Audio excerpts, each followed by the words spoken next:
Hey guys, and welcome back. So today we're going to be watching the history and lore video for season 3. I can't believe I'm already here. I can't believe I finished season 3 already. Quite crazy, but I'm very excited to jump into this video and to see what kind of extra information we'll be getting. Alright, even more about Robert's For Rebellion. 300 years, the Targaryen dynasty ruled Westeros.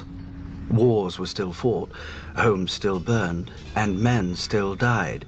But compared to the chaos of what came before, the realm was stable. And so boring. The Targaryens lied, Baelish. thieved, and killed as much as other lords. They just had dragons to answer all complaints. Until they didn't.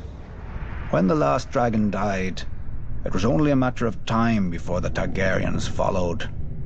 By only, you mean another century? Which they wasted trying to replace their lost advantage.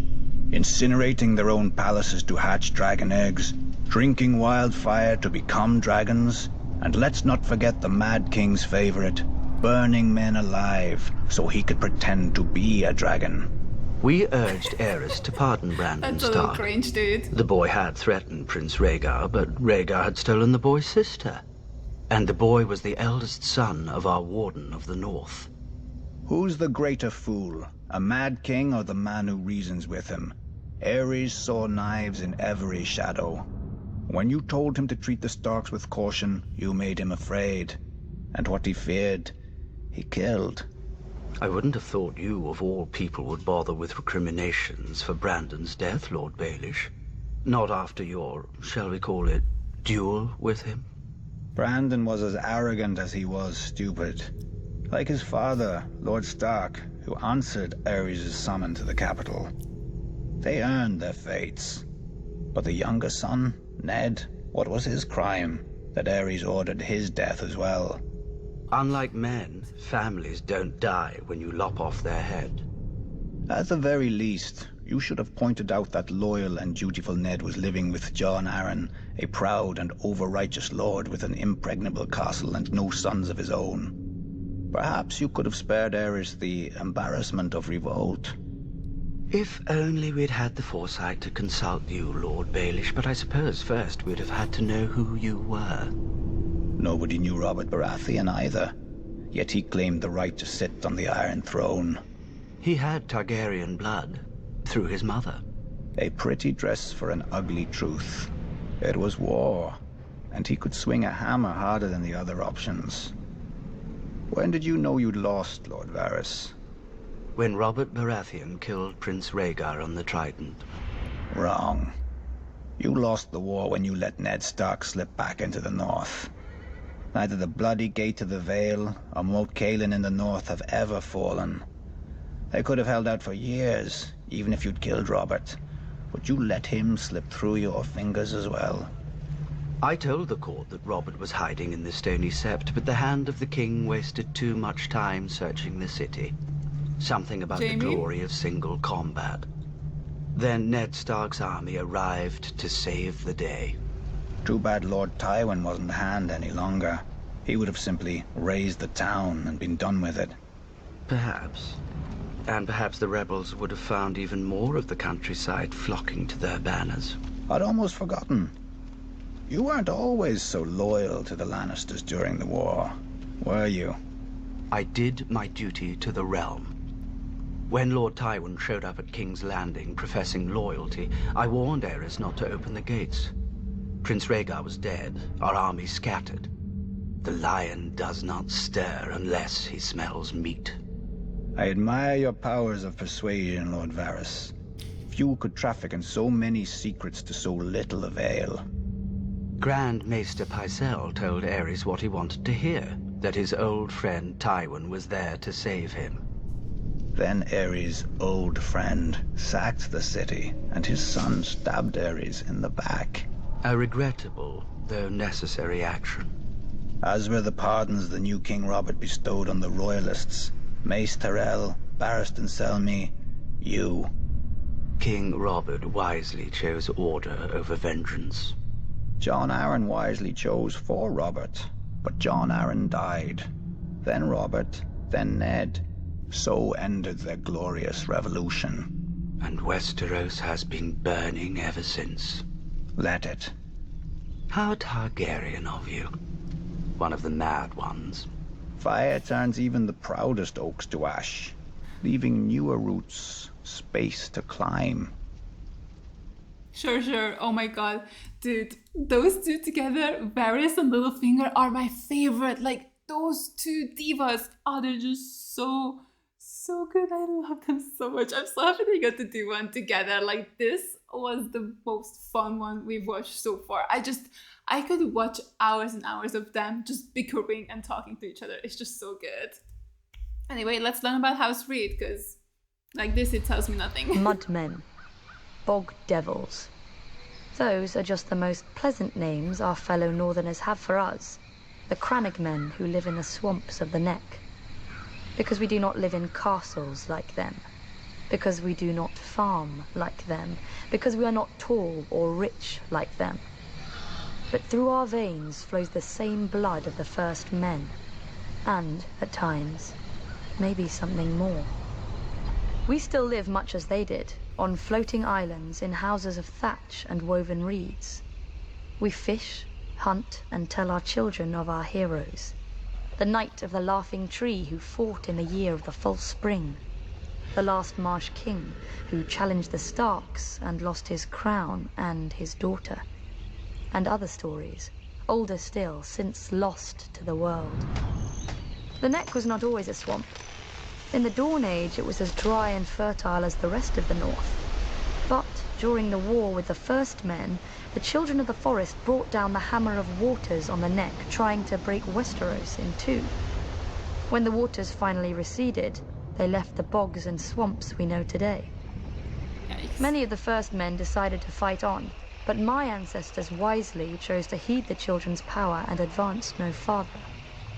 They beat their swords into frog spears and fish hooks, and settled a land forever devastated by the folly of war. Unlike the rest of Westeros, we keep no garrisons and raise no soldiers for petty spats with our neighbors. Our land protects its own. An outsider will find in the Neck an endless morass of suckholes, quicksands, and green grass that looks solid to the unwary eye, but turns to water the instant you tread on it. If you're lucky enough to be armored, you'll only drown inside your own steel. If you're not, you get to meet what swims in that water. Serpents and monstrous lizard lions with teeth like daggers and never enough to eat. Is this true? Don't worry. Or just Only a your myth? horse will live long enough to feel their poisons burning through it. If you somehow survive all this, you may find that a well-placed dart can be as deadly as any blade. Not that you'll see us blowing it your way. Since the fall of the last Marsh King, House Reed has ruled the Neck beneath the banner of a black lizard lion on a grey-green field. A lizard lion? We're not wealthy, powerful, or known even to our own countrymen. Our home, Greywater Watch, is no castle you've ever seen. And seeing it once does not mean you'll ever find it again. For Greywater Watch moves. Many would-be conquerors have died trying to find us. With war all around and our Stark Lord besieged on all sides, many more will doubtless soon try. They will look at us on a map and see a stranglehold for the north. And they will forget that the sea itself once entered the Neck, and not all of it returned. Damn, not even the sea is safe from these people. Also, who are they? Are they the ones Bran is with currently? Valyria was not the first to conquer the world. In the dawn of days, the city of Ghis opened its gates and poured forth its legions across the continent of Essos. With their lockstep discipline and absolute obedience, they ground entire nations beneath their boots and planted the harpy in every corner of the known world. What they didn't destroy, they chained. Slavery is as old as man, but until the Giscari, it was never an art. The slave lords grew rich and fat as pyramids were raised around them, pleasure houses were filled, and fighting pits were opened. Nobody remembers if the waters around Ghis had names before the Empire, but ever since, we know them only as Slaver's Bay and the Gulf of Grief. Of Ghis, however, nothing remains but ruins, where end all great civilizations.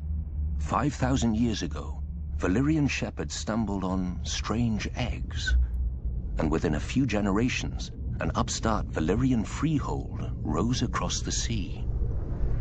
5 times did the Giscari contend with Valyria, and 5 times did they go down in defeat. For the freehold had dragons, and the Empire had none. The best of their legions burned, the others broke. The brick walls of Ghis were pulled down, the streets and buildings turned to ash, and the very fields sown with salt, sulfur, and skulls. Yet the Empire was not wholly destroyed. Astapor, Yunkai, and Meereen, once lowly colonies along Slavers Bay, survived, and even thrived. Valyria had watched the Giscari grow rich and powerful off the backs of conquered peoples, and now the self-styled freehold wanted its turn. While the Dragon Lords brought the world to heel, the slave markets of their former enemy never lacked for flesh. Lamenting the lost empire, the descendants of old Ghis grew rich and fat. The doom fell on Valyria, and the Dothraki rose to pillage most of the continent at will. But gold-laden Astapor, Yunkai, and Meereen continue as they have for thousands of years, untouched. For even the Horse Lords understand what the Giscari taught Valyria so long ago. What good are slaves without slavers? Yeah, who would want to have free people? I mean, that's just awful. When the doom claimed Valyria, the great freehold fractured into warring cities and upstart nations, ripe for the taking. Out of the east swarmed the Dothraki, the horse lords of the plains who feared only defeat and dragons. And now the dragons were all gone. Under the great Khal Temu, they sacked and burnt every town and city in their path. Nice. No army could stand against them, because the Dothraki do not stand. The horse lords do not draw up battle lines or hide behind shield walls or lair themselves in armor. The Dothraki charge. Their blades are more scythe than sword, the better to cull the infantry ranks without breaking stride. I wonder if you'll see them archers again. fire from horseback so that advancing or retreating, the arrows never cease. To the Dothraki, a man who does not ride is no man at all, without honor or pride. When the city of Quohor realized Khal Temu was coming, they strengthened their walls, doubled their own guards, and hired 2 full companies of sellswords. The Dothraki were used to glorified farmers with spears.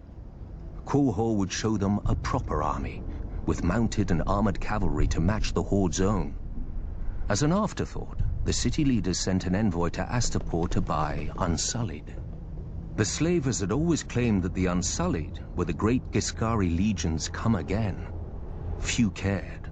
The dragon-burned ruins of old Ghis were a stark reminder that the age of the foot soldier was over. The envoy had his orders, however, and quickly bought 3,000 Unsullied for the long march back. For Unsullied do not ride. But while they marched, Khal Temu arrived at Quohor. I can imagine how pleased the Khal was to finally face a challenge. By the end of the battle, crows and wolves feasted on what remained of Quohor's heavy horse. All the sellswords had fled. Quohor knew that the Dothraki would very soon break through the gates to rape, slave, and burn at their pleasure. Yet the next day, Khal Temu woke to find, before the gates, 3,000 eunuchs in formation, armed with only spears, shields, and spiked helms. The Unsullied had slipped past the Khal's army in the night while the Dothraki feasted. Whoa, that's Khal impressive. Temu had many times their number and could easily have flanked the small force. But to the Dothraki, men on foot are fit only to be ridden down. That was 18 his times the mistake? horse lords charged, and 18 times the Unsullied locked their shields, lowered their spears, and held the line against 20,000 Dothraki screamers. When the Khal's archers rained arrows on them, the Unsullied lifted their shields above their heads until the squall passed. And then they held the line. Dude, I In know we the have end, only 8,000 600 of them. Unsullied remained, but more than 12,000 Dothraki lay dead. including So sorry. Cartemo Oh, and all wait. his sons. So sorry. In the end, only 600 Unsullied remained, but more than 12,000 Dothraki lay dead, including Cartemo and all his sons.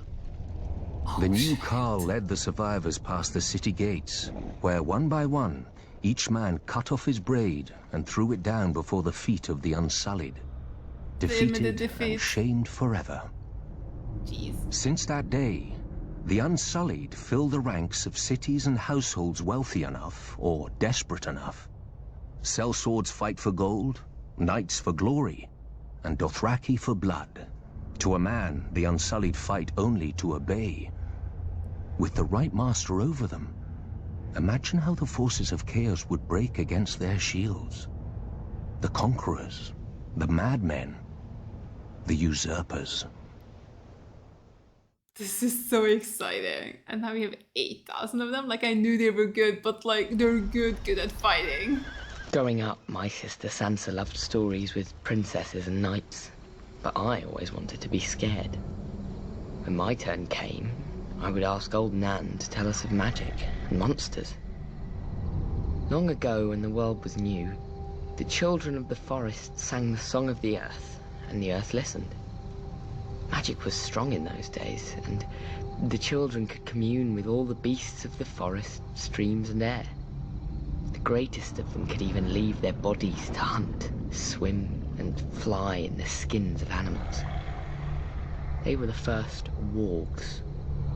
Then, the first men came, with fire and sword. They burned the weirwoods and cut down the children. Calling on dark magic, the children raised the sea and shattered the land bridge that the first men had crossed into dawn. When that failed, the children brought down the hammer of waters upon the neck, flooding and transforming it into the bog it is today. After peace came, the two races shared the land and the children's gods for thousands of years. Now comes the good part. Nobody knows how or why, but the magic of the children began to emerge in men. Maybe one child in 1,000 would be born a warg. Fewer still would be born with the sight. Old Nan would not speak of it, and Maester Luwin never believed in it. But with it, the children could know of events far away and even those still to come. Some say the sight was the children's most powerful and terrible secret, and helped turn the tide during the long night. Magic has since fled our world. Among the small folk, any child suspected of being a warg will be left out to die. Beyond the wall, though, a careless hunter might still find his prey has claws and teeth, and a man's mind to guide them. For the wildlings have a different idea of monsters. Oh, nice. Even wildlings keep their distance from a warg, because, and here old Nan would lean in close and whisper, how can you tell if the man is wearing the beast, or the beast is wearing the man?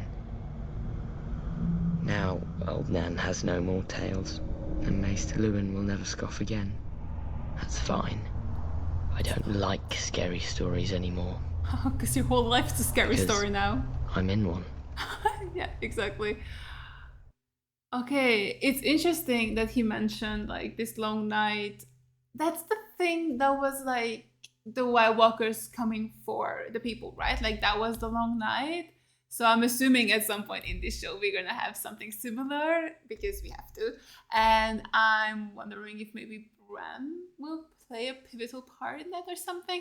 I don't know. I mean, he never even dreamt about his brother, his mother, his sister-in-law dying brutally and like all the Starks and losing the war. He never dreamt that. So maybe Bran's useless after all and he will be no help. Oh god, not them. Oh, I don't want to watch like this. The Starks, the blood of House Bolton runs back to the first men. I don't care, y'all suck. Singers call those times the Age of Heroes. A mask for a savage and world that bred savage men. You were in the age of traitors. The Lannisters swindled their enemies. The Storm Kings hammered them, and the Starks cut off their heads. Humane. In such company as this, were the Boltons really so indelicate? Unlike some other houses, My ancestors owned the Bolton words, "Our blades are sharp." They passed down not a Valyrian greatsword, but a knife, honed and thin enough to fit between the topmost layer of skin and the tissue below, and peel. For as we all learned as children, a naked man has few secrets, a flayed man none. In those dark days, they say that some of my more willful forebearers would even wear their enemies' skins as cloaks. But no such tokens remain, if they Thank ever God. existed. Certainly not hanging in some secret room in the Dreadfort, as old wives and fools insist. I did not care suspect for my the house fiction itself of was it. responsible for spreading such rumors in the first place. Few weapons are as effective as terror, and this was an age of war. House against house, brother against brother. The Iron Men were on the rise, and never far from our shores. We must have seemed ripe for the taking, too busy fighting each other to deal with the raiders as they deserved. Thus the Starks took it upon themselves to unify the North. Under them, they drove the pirates out of White Knife and claimed the eastern coast, and married the Marsh King's daughter for the neck. A Stark wrestled for Bear Island and won. Or so they say. Silly stories. Blood and Steel won the North, and the Starks had the most of both. Good for After them. years of war, my ancestors gave up their barbaric practices and bent the knee to their new kings. Thus House Bolton became what we are today. Loyal Traitors. bannermen and staunch ally to the Starks. And the second greatest house in the North. Fuck you. You're awful. Loyal. Don't make me laugh. Don't do it. You're pissing me off. Tarth has lulled many a novice sailor into complacency. Our lush island sits on calm blue water like an emerald set into a sapphire. You would never guess that such a Sapphire, you vision say? is only the sheath hiding the blade of Shipbreaker Bay, with its treacherous tides, unpredictable gales, and sharp rocks lurking just below the water's surface. The storms that blow through the bay water the Kingswood and Rainwood, two of the great forests of Westeros, and they give the Stormlands their name. Even without our weather, we have more than earned our name in strife. The first Storm King, Durin, started his reign by declaring war on the gods themselves. He loved the daughter of the sea god and the wind goddess, but they forbade the union. Oh, I At their see. wedding, the gods unleashed their might, pulling down his hold and killing all of Durin's family and guests, though his wife shielded him. Durin vowed to rebuild, and when he did, the gods again destroyed his home. Awkward. His counselors begged him to retreat inland, but he would not abandon his war. Finally, with the council of the Children of the Forest, or perhaps a young Bran the Builder, Durin raised a seventh castle that, try as they might, and still do, the wind and sea gods could not tear asunder. Great Durin took architecture. the name God's Grief and called his new home Storm's End. Oh, this is Storm's Having End. beaten the waters to the east, the Storm Kings turned their gaze to more practical enemies, the Reach, Riverlands, and Dawn. For thousands of years, the Storm Kings fought the Gardener Kings of the Reach and various families of Dawn for control of the Dornish marches just below the Red Mountains. The fighting didn't stop until Dawn married into the Seven Kingdoms, a mere 100 years ago. But still the houses of the Stormlands, such as the Dondarians, guard the Boneway, the mountain pass into the marches, against any Dornish incursion. The Storm Kings had greater luck to their north, at first. They took the trident from the River Kings and built an empire that stretched as far as the neck. But then the Ironborn swarmed out of their islands and pushed the Storm Kings out of the Riverlands. No doubt the Ironborn intended to expand their empire into the Stormlands. For sure. Before they had a chance, Aegon Targaryen landed with his dragons. We'll love a While hero. Aegon burned the kings of the Iron Islands, the Rock and the Reach, his fiercest commander and rumoured bastard brother, Orys Baratheon, set out to subdue the Stormlands. No matter how fierce a warrior he was, no one could have envied his task. Storm's End had seen thousands of years of war and never fallen. But Argilac, the Storm King chose not to barricade himself behind its walls and gave Orys the battle he must have hoped for. Orys slew Argilac and took Argilac's castle, kingdom, daughter, sigil, and House Words. House Baratheon became the lord of the Stormlands. Targaryen rule quieted the Stormlands for the most part, until Robert rebelled against the Mad King. His first challenge came not from the crown, but from his own bannermen, who tried to join forces against him. Robert struck first, defeating 3 armies in a single day at Summerhall. The victory cemented Robert's control of the Stormlands, and he was able to march on the Reach and Riverlands with no enemy to his rear. Damn, these Baratheons are great fighters. Sided with him. Sir Barristan the Bold came from the Stormlands, but as the pre-eminent member of Aerys Kingsguard and greatest knight in the realm, Sir Barristan remained loyal. After Robert's decisive victory on the Trident, Robert sent his own maester to care for his countryman Sir Barristan, who had suffered grievous wounds whilst fighting so hard to kill him. Later, that's so kind of him. When the Kingslayer betrayed Aerys, Robert pardoned Sir Barristan and even took him onto his own Kingsguard. And now he's working when for Robert Danny. lifted Mace Tyrell's ill-managed siege of Storm's End and returned to his ancestral home, he realized the dream of all the Stormlords before him, to rule the 7 kingdoms. Then Robert died, and his brother Stannis killed their other brother, the noble King Renly, with black magic. Now the Stormlands again live up to their name, with so many houses burnt on the Blackwater and others currying favor with the Lannisters to seize the survivors' lands. Renly could have saved us. If only I could have saved him.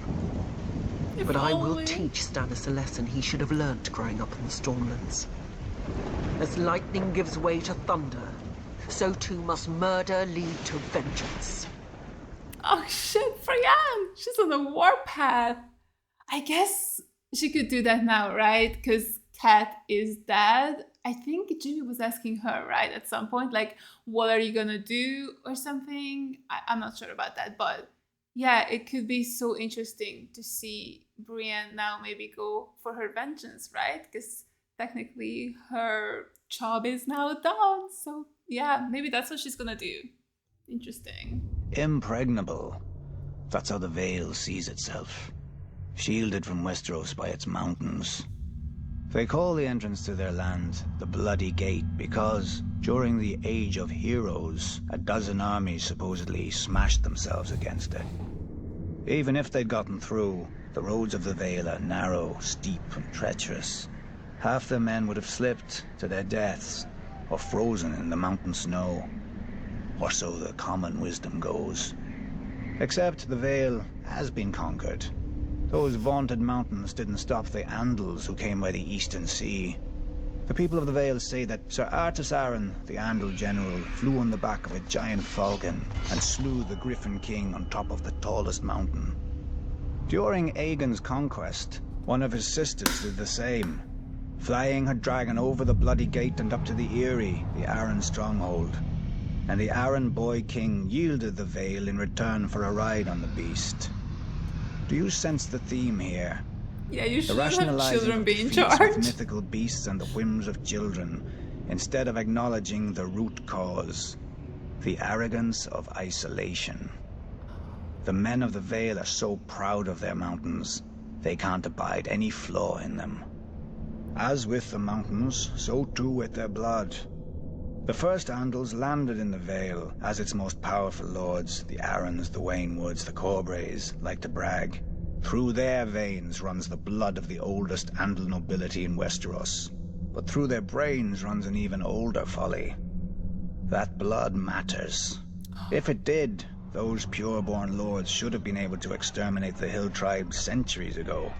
But those primitive raiders, whose tribes more resemble kennels than families, continue to plague the Vale, even kidnapping an Arryn once. Until Tyrion Lannister, an outsider, no Vale lord ever thought to turn the tribes to the Vale's advantage. That a desperate, warlike people could be useful, not to mention inexpensive. But perhaps the Vale lords consider such thoughts beneath them. After all, The Vale's isolation does breed an abundance of honor and pious bleating, which governs their decisions instead of foresight. Like a blind man who can only guess where his horse is taking him. I doubt Jon Arryn had even prepared for civil war when he raised his banners instead of handing over his young wards, Ned Stark and Robert Baratheon, to the Mad King. Honor demanded, and Lord Arryn obeyed. He'd have done the same if the boys hadn't been the lords of two great houses, who could field mighty armies of their own. But perhaps I give him too little credit. After all, if the war went against them, only Lord Arryn had a nice, impregnable castle to retreat into, and he was wise enough to take poor Lysa Tully into his bed to win the Riverlands as allies. Jon Arryn won, then Jon Arryn died. Wisely, the Vale stayed out of all the ensuing chaos. Its crops did not burn or wither in the fields from lack of men to tend them. Its strength was not drained by forced marches to futile skirmishes. In the Vale, life proceeds as it always has. Calm, proud. A world of high honor undisturbed by armies and men of low birth, but high ambition. Impregnable. And now it's yours, or at least it's gonna be.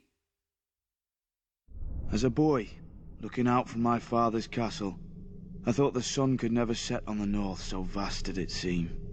Part of me still does. The north is by far the largest of the 7 kingdoms, and can fit the other 6 inside it. Not that the others care. Cold and damp.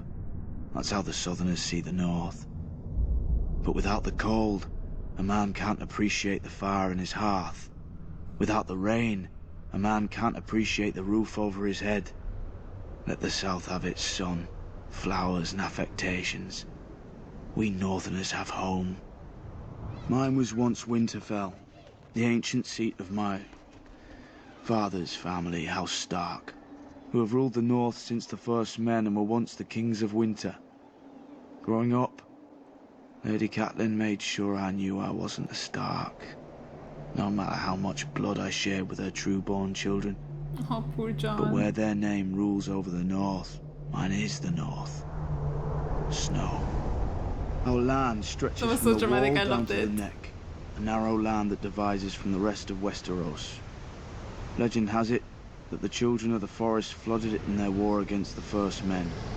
If that's true, every Northman owes them a debt of gratitude. The swamps of the neck are as good as the wall for keeping out unwelcome armies. And if the swamps don't deter you, the Crannog men should.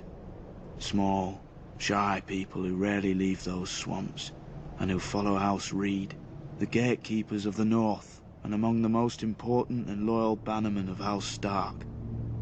Also a bit strange. I heard their oath of fealty once as a child.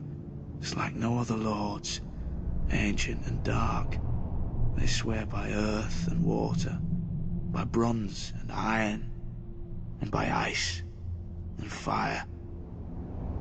Where House Creepy. Reed holds the gate to the north, House Manderley holds the port, White Harbour, the closest thing to a southern city we have, governed by the closest thing to a southern family we have. Generations ago, the Manderleys were driven from the Reach, but the Starks gave them their land in return for fealty. Now White Harbour is the richest city of the north, and the Manderleys the richest family. Not in Let's gold go and in. silver like their southern counterparts, but in fish, grain, and trade. As for the Nice. other great northern houses, the Starks brought them into the fold during the Age of Heroes. The Stark wrestled an Ironborn for Bear Island and gave it to the Mormonts. The Stark granted a keep and land to a younger son, Carlon, in return for putting down a rebellion. His family then grew up into the Karstarks. What the fuck is that? Starks fought the wildlings and their kings beyond the wall beside the Umbers of Last Earth, thus earning their fealty. Boltons. Back then they were the bane of the North. A few were even rumoured to wear their enemies' flayed skins as cloaks. But after centuries of war, they too bent the knee. And so House Stark became the kings in the North, but never forgot that they weren't the North. When Aegon and his dragons landed on Westeros, the kings of the Rock and the Reach sent all their men to die to defend their crowns. Torrhen Stark knelt, to spare his people the same fate. He placed duty above pride, just as my brothers in the Night's Watch have done for thousands of years at the Wall. Many think of it as the end of the world, but it's not. I've seen how the land stretches much farther than any man knows, into the land of always winter where the White Walkers came from during the long night. After the first men and the children of the forest beat them back, Bran the Builder raised the wall and set up the Night's Watch to guard the realms of men. He gave us our oath, our castles and the gift, the lands behind the wall whose farmers and crops sustain us. Southerners may now mock my black brothers as thieves, rapers and worse, and not without cause. But the North remembers why we are there, and if we fall, the South will get a very harsh and very cold reminder. And is that gonna happen? Because I feel like they are kind of sort of failing a little bit. Men have fought over the Riverlands since the Dawn Age, though that's to be expected of things that rest below the neck. Doesn't help that the Riverlands are between everything and everything else. The Westerlands gold, the Reach's grain, the Vale's rock, and the North's snow? House Mud once ruled as the kings of the rivers and hills, but after 1,000 years their line was exhausted and fell to the Storm Kings, who fell to the Ironborn.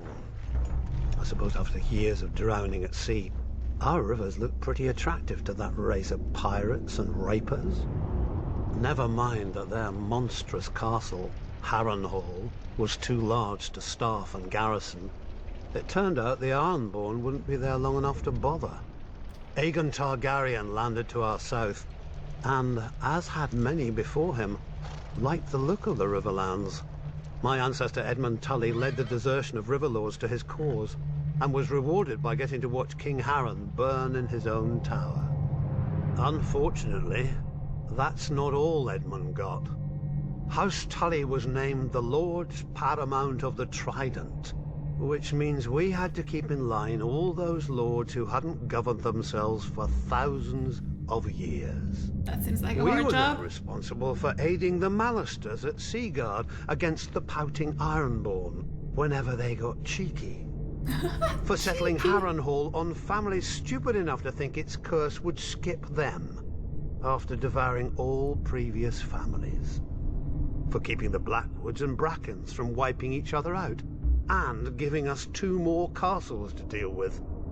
For keeping the Freys in their place and out of others' pockets. For marrying off our sons and daughters wisely enough so we didn't follow House Mud into, well, The mud? the mud. Ooh. Yet under the Targaryens, the They became Riverlands knew a busy. peace we hadn't had for centuries, if ever. But like all good things, sooner or later it all goes to shit. And our shit had a name. Aerys Targaryen. Westeros has had its share of mad kings, but usually they had the sense not to bully more than one powerful house at a time. Aerys soon blundered into a triple alliance. The North, Stormlands, and Vale rose against him. But of course, where do you think most of the blood was spilled? My brother Hoster guaranteed the answer to that with the marriage of my niece to Eddard Stark, the Warden of the North. At least Hoster didn't send her to Robert. So, the Riverlands joined the war against the Mad King, and it was on one of our rivers that Prince Rhaegar died, sealing the fate of his dynasty. Robert was a great soldier and a horrible king. Drinking and whoring are their own brand of madness when you sit on a throne that everybody wants. He died, and another war started. Again the armies marched. Again the Riverlands burned. If Westeros isn't careful, pretty soon our people will grow some sense and abandon this place for a safer realm, like the Dothraki Sea. I joke. I don't know if of that's course. safer. The Riverlands are our home, and God's help us, we love it. Still, as they say, the king eats and the hand takes the shit. The same is true of the Riverlands. The Seven Kingdoms piss, and the Riverlands change clothes. Jeez. House Tully. Brynden Tully. Other houses chose dragons, krakens, and lions for their sigils. We Tullys took the fish. trout, that most terrifying of fish, especially when it leaps out of the water. I suppose you don't have many options when you live in the Riverlands. Could have been worse. We could have been minnows or wheat. After all, I don't we know, make a lot of it. crocodiles? Though a land doesn't get as fertile as ours just by water. Piranhas or something? The old river Scarier? kings, storm kings, and the kings of the rock spilled blood here for thousands of years, squabbling like children over a new toy, until the Ironborn came and spanked them with their axes. Under Harren the Black, Sexy. their kingdom stretched all the way to the God's Eye, where they built the largest castle Westeros had ever seen. Maesters teach that Harren was a fool, but he had some sense. If you're going to enslave and torture an entire people, you best have thick walls to hide behind. But the very day the last stone was laid in Harrenhal, Aegon Targaryen landed in Westeros. Damn, great As soon as timing, he man. saw Aegon's host on the horizon, my ancestor Edmund led the mass desertion of Riverlords to Aegon's side. I doubt Harren even noticed. The problem with huge castles is they blind you to what's outside, both by their size and the arrogance they inspire. Not that the Ironborn ever lacked for that. They take pride in their ignorance of every trapping of civilization, though any baker could have told them that fire turns stone walls into an oven. And so Harren the Black finally lived up to his name, and the Riverlord swept the Ironborn back to the sea. In return for Edmund's service, House Tully was made Aegon's new Lord Paramount of the Trident, and all the other lords had to swear us fealty. But old habits die hard. The Riverlands are, and always have been, the middle child of Westeros, caught up in every fart from one lord at another. My ancestors knew that for the Tullys to survive, alliances must be made. Our trout has swum up so many rivers over the centuries and leapt onto so many plates that it's a wonder half the realm's sigils don't have fins by now. Thus, every Tully child is taught family, duty, honor. The Tully words, and pains in the Tully arse.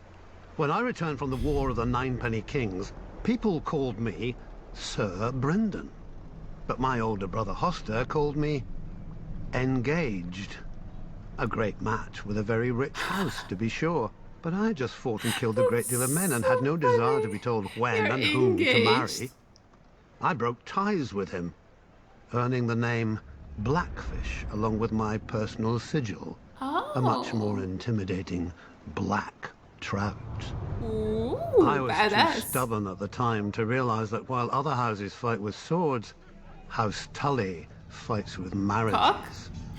Then my niece Catelyn's betrothal to Brandon Stark drew us into the war against the Mad King, while my other niece Lysa's betrothal to Jon Arryn cemented the rebellion.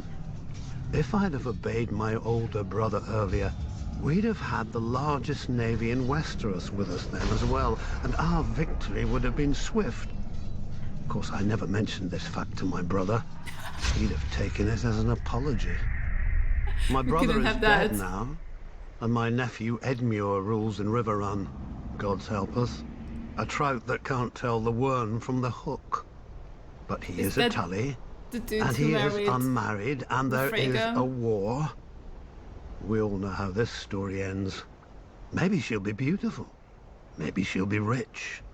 As long as she brings swords and men to House Tully, she could look like the fish we hang all over Riverrun. He'll honor his duty to family and swallow it. One blackfish per family can be overlooked. 2, and we'd have to change all those pretty banners. And that would just be way too expensive. We can't afford it. The reach. Oh, Marjorie! Let's go! The Reach is aptly named. We're the ones who give your hands something to do at the table. As the most fertile region of the Seven Kingdoms, we grow the lion's share of the grains and fruit that feed this country. Especially now, since the rebels have burned down the other fields.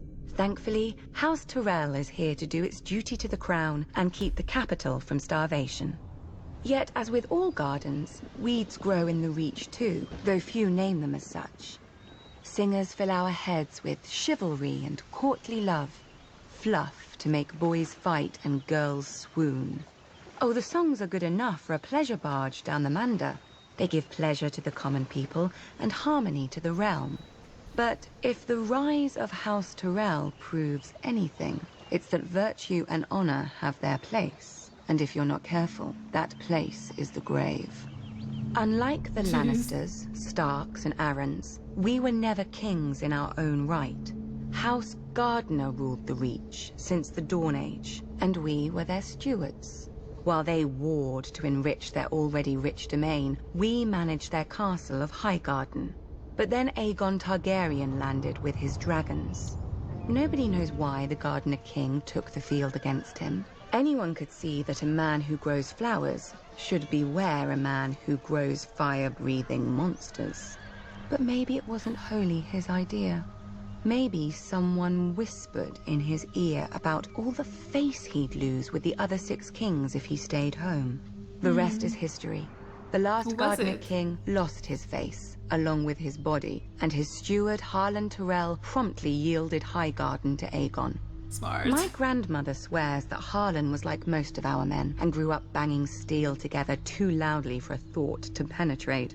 But luckily, his wife had better sense. Whatever the case, in return for Harlan's show of sense, Aegon proclaimed House Tyrell the Lords of the Reach and Wardens of the South, passing over all the other houses with better claims. House Hightower, who were kings before the Andals came, their seat is the oldest city in Westeros. They call it Old Town. Wealthy, proud, and solitary. Fucking clever There name. have been Hightowers who wouldn't come down from their great lighthouse for decades. Its name, fittingly, is the Hightower. House Florent, who had actual blood ties to the Gardeners. They whinge about their ancient rights to Highgarden every once in a while, and now that their daughter is married to Stannis Baratheon, about their rights to all of Westeros too. Apparently, putting a fox on your banners doesn't impart a fox's wiles. House Tarly, who still gives the Reach the best soldiers it has. If Aegon had named them as his lords, the Reach would have become the greatest military camp in the world, until it starved to death. The price for conscripting all the farmers. Yet Aegon chose us. Centuries later, when his descendant Aerys faced rebellion, the Reach stayed loyal. Mostly. My father, Mace, dealt Robert his only defeat in the war, even if it was my father's vanguard who did most of the fighting before he arrived. After the Battle of Ashford, we laid siege to Storm's End, Robert's home. Unfortunately, the war ended before we could take it and free up our armies to go save the king. The new King Robert had a forgiving nature. Our crimes were brushed aside without even one execution for the sake of formality. Our family was surprised until Robert's new hand, Jon Arryn, came by with the bill. The Reach is second only to the Westerlands in wealth, and Robert meant to spend as much of it as he could get his hands on. We gave him the coins he wanted, and later, when he wanted our grain or fruit or wine, he gave them back at whatever price we set. Now, much of Westeros is ashes. Nice. The rest of it is armies. As the Starks are fond of saying, winter is coming, and for leagues outside the capital there isn't a harvest to be seen. Have no fear. The Reach is, as always, bountiful.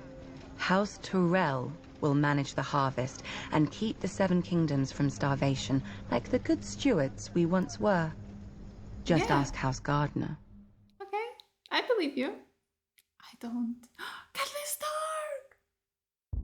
Some houses rise to power through strength, others through wealth.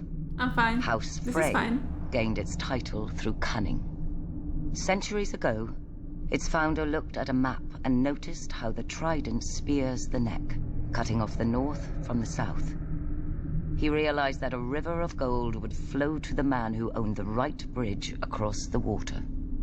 It took the Freys 3 generations to complete their forefathers' vision. A massive arch of smooth grey rock, wide enough for 2 wagons to pass abreast. When they were done, they built high curtain walls, deep moats, and heavy gates to protect the approaches, and put up squat, ugly, formidable keeps on either bank. The Twins, commanding both road and river with arrow slits, murder holes, and portcullises. The Twins ensure that no one crosses without begging the Freys' leave and paying the Freys' toll. The plan worked. The family grew rich and powerful, exacting gold from lords, merchants, and poor farmers. A good thing, too, given the number of Freys the bridge has to support. Yeah, the they're current huge lord, sluts. Walder Frey, has seen over 90 name days and sired near as many children, true-born or otherwise. A shameful thing in any other lord, but Walder Frey possesses no shame. A dangerous thing for any other lord, but Walder Frey has no concern for heirs or fear of their impatience. Perhaps Lord Frey thinks to outlast them all. Given the infighting he encourages among them, perhaps he will. I hope Whatever not. the case, I want him House dead Frey so does badly. nothing so well as survive. When the Ironborn conquered and razed the Riverlands, the Freys hid in their castle. When Aegon and House Tully Cowards. swept the Ironborn back to their islands, the Freys hid in their castle. Cowards. When my ancestor demanded their allegiance as Aegon's new Lord Paramount of the Trident, the Freys bent the knee from their castle. Perhaps then we should not have been surprised when my father, Lord Hoster Tully, called his banners against the Mad King, and Lord Walder didn't answer. The Baratheons, Starks, Aarons, and Tullys, some of the oldest and greatest houses of Westeros, fought and bled for the cause of justice, while House Frey hid in its castle and waited. No doubt if Rhaegar had won at the Trident, Lord Walder would have given him safe passage into the north, to destroy the rest of my husband's northern army for a fair price. But Rhaegar fell, and lo and behold, the Frey army appeared to render aid to our already victorious forces. Oh, such Many bitches. sniggered that Lord Walder had been waiting for his army to come of age, having fielded it out of his own breeches. My own father named him the late Lord Frey, to the other lord's amusement. A slight that pricks Lord Walder to this day. Oh, thank God. In many ways, however, Lord Walder was wise. We had no guarantee of victory, and had he fought with us from the outset and we failed, he would have lost the bridge his family was so proud of. More pride than honor. Those should be the words of House Frey. Yet part of me wonders if Lord Walder waited not out of fear but hope. That we would be destroyed, leaving him to assume my family's place as Lord Paramount of the Trident. To buy the respect they've always wanted, but refused to earn. No. Not even Lord Walder could be so disloyal. You think? You think? I don't think. I think you're right on the money with that second guess. The Westerlands are all bounded by 3 natural defenses: mountain, sea, and forest. Necessary barriers when the land is as rich as ours. From our mines come the gold and silver that fuel the rest of Westeros. From Lannisport, our largest city, come the most skillful gold and silversmiths in the land. Yet geography alone is not strength. The Westerlands would have been sacked and pillaged for thousands of years if it hadn't been for the men who ruled it. My family, House Lannister. According to legend, we trace our descent to Lan the Clever, a trickster of the Dawn Age, who swindled the Casterlys out of Casterly Rock, their ancient castle. I think I remember A the childish story. story, but not without merit. One, A mind can and should be a weapon in a man's arsenal. 2, Lan must have been clever enough not to rely solely on his wits. After all, where today is House Casterly. 3, by keeping the Casterly name on the castle, Lan reminded the world of the price of getting in his way. The Rains ignored all these lessons. Not content with being the second richest family, they sought to challenge the first, mine. My father had put up with their insults and disrespect. When I came of age, I led our army to teach them what they should have known. Some people say I was too harsh, that eradicating every member of their family was not necessary. But now, there are no bannermen as loyal to their lord as the Westerlands to us. If any lord bridles at our authority, I have only to send a singer with a harp, and he falls back into line. Because Terrifying. I will not have our lords squabble amongst themselves, like the lords of the Riverlands, or hide in their castles like the lords of the Vale, each of our bannermen contributes a unique skill that furthers the whole of the Westerlands. House Clegane, because every lord needs a beast from time to time. Oh, that's the Sir mountain, Gregor right? strikes terror into the hearts of our enemies and our friends. So too does his disappointing brother Sandor, the traitor. House Payne, He's the best. who provides us loyal servants. Sir Ilyn Payne was once captain of my household guard, until the Mad King heard him boast that I ran the 7 kingdoms, which I did. The Mad King tore out Sir Ilyn's tongue, making him especially well-suited to later become the King's Justice. Right. I know who he is. Apparently these days, a younger Payne also serves my degenerate son, Tyrion. House Lefford, who guards the Golden Why? Tooth. Why? The eastern pass through the mountains and the all-too-frequent chaos of the 7 Kingdoms. Wait. Which one is that? Who's serving Tyrion? One of Ilyn Payne's sons? Who could that? Is it Podrick? Or the other guy? Oh god, I forgot his name. I love him. How did I? Bran. Oh my god, that took me so long. I love him and I forgot his name. So he's one of them? Wait, let me just go back for a sec. Let me try and figure this shit out. King heard him boast that I ran the 7 Kingdoms, which I did. The Mad King tore out Sir Ilyn's tongue, making him especially well-suited to later become the King's Justice. This is the guy who works for Cersei. Apparently these days, a younger Payne also serves my degenerate son, Tyrion. House Lefford, who guards the Golden Tooth. Is it Podrick? The eastern pass through the mountains and the all-too-frequent chaos of the 7 Kingdoms. Though after Robb Stark's recent incursions, perhaps we need a new gatekeeper. Fools look at the Westerlands and see gold. Fools see our wealth and call it strength. Gold is just another rock. The Westerlands are strong because of House Lannister. From strong leadership comes unity. From unity comes power. He's got a healthy dose of... What is that, like? Mine. That's what the Red Keep is. Confidence. The small folk say its color comes from the blood Aegon spilled to win his crown. Fools. Blood doesn't soak into stone, no matter how hard I try. Aegon built his castle of red rock to remind people of the fires he'd roasted his enemies in. So whenever King's Landing looked up, they'd see the price of defiance. Oh, that was really cool. I love that. The first rule of kings. Only fear keeps men in line. Fear and punishment. A lesson he taught his son, Maegor.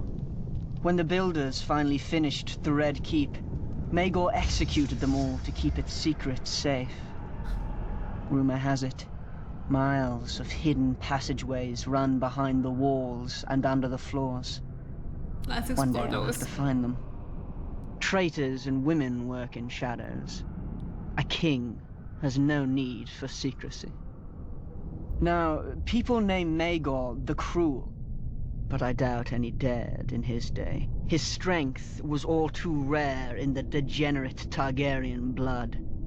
The simpering Baelor the Blessed created the Maiden Vault to imprison his own sisters and save himself from carnal thoughts. Disgusting. Though, I admit a Prince Vault could be amusing when Tommen bores me. My favorite place in the Red Keep? There's so many. The Traitor's Walk, where I mount the heads of my enemies. It's a shame flesh rots so slowly. I've almost run out of spikes. The dungeons are also quite nice once you get past the first 2 levels. A stable for common criminals and private cells for useful highborns. How boring, I know. But then you come to the black cells. No windows, no torches, just darkness. And whatever you hear in there with you.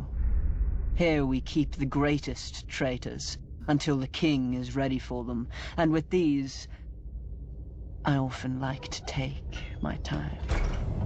But I've heard rumors of an even lower, hidden level, Maegor's favorite. Once a man was taken here, he never saw the sun again, nor heard a human voice, nor breathed a breath free of agonizing pain.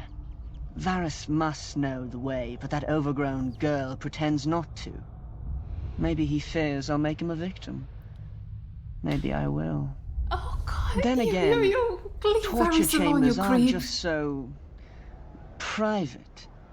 Better to punish your enemies where everyone can see and remember. Like that Targaryen who forced his nephew to watch as he fed the boy's traitor mother to a dragon. Oh, what I could do with a dragon. Even Aerys, fool as he was, knew to burn men alive with an audience, to spread the terror far and wide across his kingdoms. Of course, I know my favorite place now. When I sit on the Iron Throne, high in the Red Keep, all of Westeros scuttles below me, like insects, waiting for my heel to land. No. I hate him. He creeps me out so much. Props to the actor. I was like, born this voiceover work of was 8 in so Meera, good. across the narrow sea. So my father gave me over to the Red Temple. In their wisdom, they decided to make me a priest instead of a warrior or a temple prostitute like other children. It was not the path I would have chosen. Sure, I prayed the prayers and I spoke the spells, but I also led raids on the kitchens.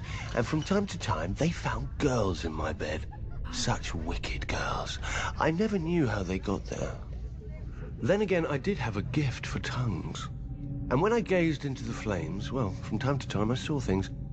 Even so, I was more bother than I was worth. When the High Priest foresaw Robert's ascension, he sent me to turn the Storm Lord to the Lord of Light. When Robert seized his crown, we'd take all of Westeros from the Seven in a single stroke. Perhaps they thought Robert would listen to a kindred spirit, or perhaps celibacy had addled the High Priest's brain. I didn't know, and didn't care. I was free. I did my duty as I saw it, drinking and whoring and waving my sword around. The only gods Robert cared about anyway. Years passed, Robert became king, I became a joke, we both became fat. I even won some glory in Greyjoy's rebellion, first through the breach and all that. It's amazing what boldness a full bladder can inspire. But Robert had stopped listening to my sermons a long time ago, even if I'd still bothered to give them. Then came Robert's death, and the war. I'm not speaking of those brats squabbling over the world's pointiest chair. Powers long asleep are waking and moving through the land. I've seen them in my flames. Shit, I've seen them with my own 2 eyes. The Lord of Light is real. And if he's real, then all of it is real. Man once again faces the war for the dawn, which has been waged since time began. On one side is the Lord of Light, the Heart of Fire, the God of Flame and Shadow. Against him stands the great other, whose name may not be spoken. The Lord of Darkness, Is it Voldemort? the Soul of Ice, the God of Night and Terror. According to prophecy, our champion will be reborn, to wake dragons from stone and reforge the great sword Lightbringer that defeated the darkness those thousands of years ago. If the old tales are true, a terrible weapon forged with the lifeblood of a loving wife's heart. Part of me thinks man was well rid of it, but great power requires great sacrifice. That much, at least, the Lord of Light is clear on. I sound like a dried-out old woman, I know. But as our former hand liked to say, winter is coming. When the cold winds rise, all men, no matter their faith or lack of it, huddle beside my night fires. And I pray the prayers, and speak the spells, and beseech the Lord of Light to bring back the dawn. So far, so good. But reprobate as I am, I can't help but wonder what will happen if, one day, our Lord does not answer. Imagine a night that goes on forever, so dark and full of terrors. I think I need another drink. Yeah, you do, bud. Because I think that long night is on its way, and I'm excited for that because I think that's gonna be like a really fun battle. Like, I wonder how that's gonna go, right? Like, will the White Walkers strike when we're at like the height of war? Are we still gonna be at war next season now that the Starks are dead and finished? They lost the war. Maybe things will go back to normal, and this will be the time when the White Walkers strike, or how is this gonna go? I don't know, but I'm excited for season 4. I really enjoyed this little history and lore video. It was really fun. I think this is my favorite so far. It was really fun. I learned a lot, and I absolutely loved the first one we saw, the Varys and Littlefinger one. They're just so funny together. It was also cool to hear Cat again. I miss her so much. And I really loved Joffrey's. Like, that actor, his voiceover work was so good. I really enjoyed it. Like, he creeped me out. I actually have some new headphones, and I think they're a lot better than my old ones because it doesn't even feel like that the sound is coming through the headphones. Like, I can't really explain it. It feels like it's just sort of all around me. Like, it's encompassing, like, the sound. And yeah, he creeped me out so much. Like, he did such a good job. I loved it. Like, I just cannot help but appreciate like good acting and like something that truly makes me feel something, even if that feeling is absolute creep and hatred towards the character. I love that section as well. And also, I didn't say it during it, but the animation is so good. It's still so good. I really like the style they use. I do feel like they kind of change up the style a little bit every season around, and I really enjoyed this season's. So yeah, overall, this was really fun, and I really hope you guys enjoyed this reaction. Thank you so much for watching, and as always, a huge shout out to all my Patreons for supporting me. Thank you guys so much. You guys are the best. I really appreciate every single one of you. And if you guys enjoyed this video, make sure to give it a like, leave a comment down below, and subscribe to my channel. And I'll see you guys in the next one. Bye! I tried so hard, but all these scars, they cut so deep, I bleed. I fell so fast from heaven, it's like someone